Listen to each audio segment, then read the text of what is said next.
Hello বন্ধুরা, নিয়ে চলে এলাম আরেকটি নতুন ভিডিও। যত ভাবি আর ভিডিও পোস্ট করব না কিন্তু মনটা টানে, কারণ একটা অভ্যাস হয়ে গেছে এই ভিডিওটা এডিটিং করতে বা ভিডিওটা করতে।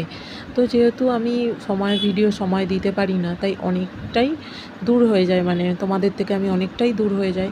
তাই আমার অতটা ভিডিওতে ভিউসও হয় না, তো কি আর করা যাবে, তো দিতে ভালো লাগে যেহেতু ভিডিও করে রেখেছিলাম। তো এটা ছিল পুরীর থেকে আমরা ঘুরতে বেরিয়েছিলাম সবাইয়ের, মানে 3টে গাড়ি ভাড়া করা হয়েছিল একটাতে 12 জন করে। ম্যাজিক গাড়ি ছিল, একটা টাটা সুমো ছিল আর 2টো ম্যাজিক গাড়ি ছিল। পার হেড 120 টাকা করে পড়েছিল। তো আমাদের 6 জায়গায় নিয়ে যাওয়ার কথা হয়েছিল। তো ফার্স্ট গিয়েছিলাম আমরা বুদ্ধাদেবের মূর্তিতে, যেটা তোমরা প্রথমেই দেখেছো। তারপরে আমরা গিয়েছিলাম জগন্নাথের পিসির বাড়ি, যেটা বন্ধ ছিল। তো এটা হচ্ছে জগন্নাথ দেবের মাসির বাড়ি, কিন্তু যদি ভুল হয়ে যায় এদিক ওদিক একটু ক্ষমা করে দিও, আমার ঠিক মনে নেই। তো এই মন্দিরটা ছিল খুব সুন্দর, জলের মধ্যে দিয়ে। এটা পার হেড 10 টাকা টিকিট ছিল, খুব সুন্দর। আর এটা ছিল ওঙ্কারেশ্বরের মন্দির, যেখানে ওঙ্কারেশ্বরের মন্দির 5টা বলেছিল, 5 জায়গায়। তো এখানে অনেক দেবতা ছিল, খুব সুন্দর। তো এখানে সবথেকে যেটা আমার খুব খুব ভালো লেগেছে, আমরা সমস্ত জ্যোতির্লিঙ্গর এক জায়গাতে দর্শন করেছি।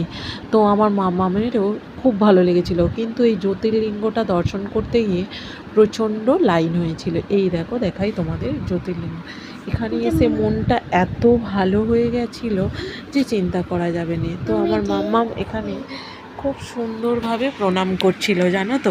আমাদেরও খুব খুব ভালো লাগছিলো, এটা দেখে এত ভালো লাগছিলো, সবাই খুব খুশি হয়ে গেছিলো যে পুরী থেকে মানে ওখানে গিয়েও যে এত সুন্দর সুন্দর জায়গা দর্শন করা যায়, এটা আমার আইডিয়া ছিল না। তো আমরা গিয়েছিলাম ওই ওঙ্কারেশ্বরের মন্দিরে। বিভিন্ন মন্দির ছিল, অনেক মন্দির ছিল ওখানে, বিভিন্ন দেব দেবী ছিল। আর ছিল গোশালা, তোমাদের গোশালাটা দেখালাম। আর এতটাই দেরি হয়ে যাচ্ছিল যে আমাদের লাস্ট ছিল গুপ্ত বৃন্দাবন, যেটা আমাদের দেখার খুব ইচ্ছা সবাইয়ের এখানে, কিন্তু দেরি টাইমে হবে না বলে আমরা তাড়াতাড়ি করছিলাম। তো এখানে সব ঠাকুরকে আমাদের দর্শন করা হয়নি। তো এই যে এখানে ছিল বড় মহেশ্বর, যেটা মানুর বাবা, সব সময় ওর আরাধ্য দেবতা। তো ওখানে আমরা কিছু ফটো তুলে আর খুব তাড়াতাড়ি করে বেরিয়ে পড়েছিলাম। চল